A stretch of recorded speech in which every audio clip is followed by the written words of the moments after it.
So the tweezer tip should face towards you, and I insert.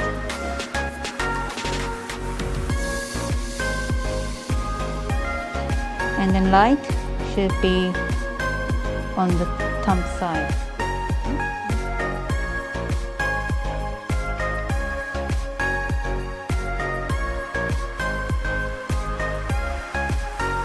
Take eyelashes, dip in the glue,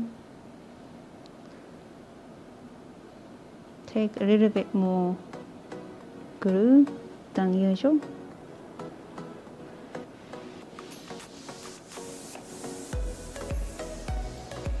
And press the button.